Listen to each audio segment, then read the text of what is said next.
I'm sitting here in my Bears chair following that lovely, lovely exhibition by the Chicago Bears today in a 19-3 loss to the New England Patriots. Smoking a good cigar, just trying to calm down because that's the kind of win that infuriates you as a fan because it's literally the same old shit I've seen as a Bears fan far too many times. My uncle, among his many laments, and by the way, welcome to hashtag GDB, goddamn Bears, which was one of them. Another one was nothing ever changes. He usually did that speaking about failed offensive play calls, what he used to call the infamous Walter Payton draw play, and so on and so forth. But it's been 9 games now with this current edition, and I've seen this script play out 5 times now. 6, technically. Because until Tyreek Stevenson got a gift from Will Levis in the first game of the year, it looked like you guys were going down in flames in that one. So, kids, let's start with the definition of insanity as it applies to the Chicago Bears and a lot of other things in life. And that is doing the exact same thing, the exact same way, over and over again, yet expecting a different outcome, yielding different results. I believe that's how Albert Einstein defined insanity. He might have known a little something. I haven't looked at a box score. I haven't really read much of the stats other than this. I realized it was a Swiss cheese offensive line, and then I got patchworked offensive line, and the holes of the Swiss cheese got bigger apparently today because Caleb Williams was sacked 9 times today. But maybe we're just trying to figure out if the quarterback's tough, or some other crap I've heard over the years.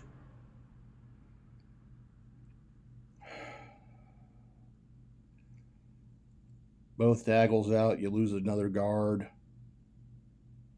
And the center and the guard still can't keep guys from rushing right up the gut. I guess it's a miracle Williams only got sacked 9 times. Which, by the way, that's the same amount of times Justin Fields got sacked in his first start at Cleveland. I don't think Myles Garrett was playing for the Patriots today.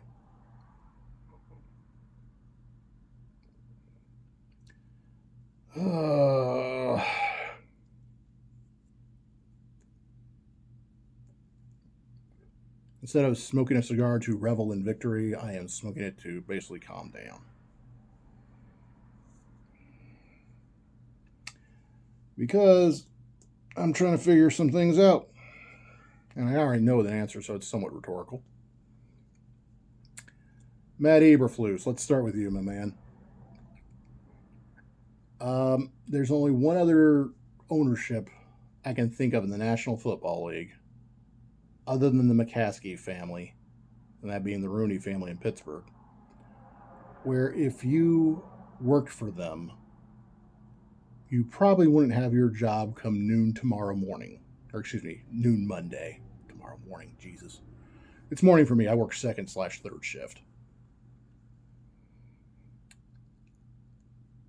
So you want to save your job, as far as I am concerned, you cannot have Shane Waldron on your staff by the time practice resumes on Wednesday. It's another miss of an offensive play caller in Chicago. From Luke Getsy before him, Matt Nagy before Luke Getsy,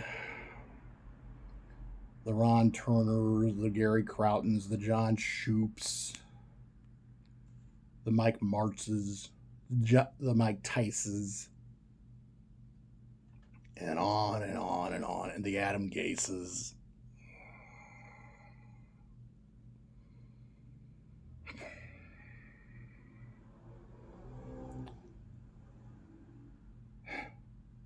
And Flus, I'm sorry.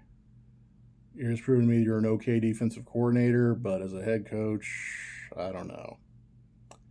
I am loath to use a certain word, four-letter word that starts with a Q and ends with a T. I'm thinking about it though, because those whoever was on the field, this part is on the players. Y'all look checked out by about halftime. Hell, I usually hate it when the fans boo you off the field. But hell, you guys, everybody deserved it today.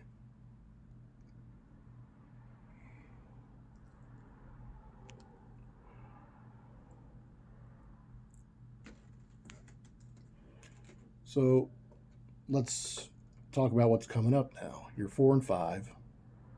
The quote unquote easy portion of your schedule is now in the books. And who's coming to town next week, guys? The Green Bay Packers, who you have lost 10 straight games against.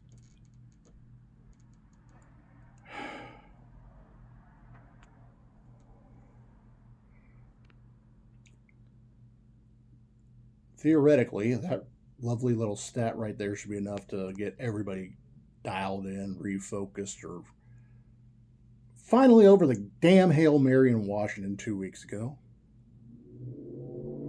But hell, apparently, like a bender of all benders, you guys are just loving this hangover, apparently. What, you left your best football in London, then a bye week, and then disaster in D.C., and it's still hanging over you?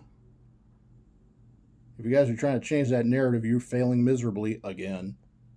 Because right now, when the NFL Films 24-25 season in review video comes out, that stupid ass tip drilled touchdown in Landover, Maryland will be the first play and possibly the last play on the damn film. Goddamn Bears.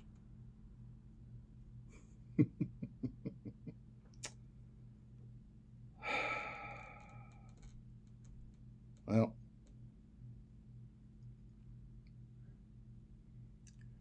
Bears fans, all we can do is stay loyal or stay home, I guess.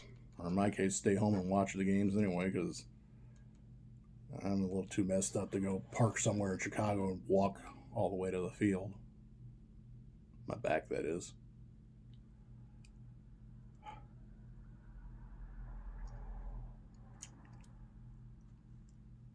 One of my expressions on the Bears is 3 hours of watching a Bears game, good, bad, or ugly, beats doing a lot of other things in life that might take 3 hours.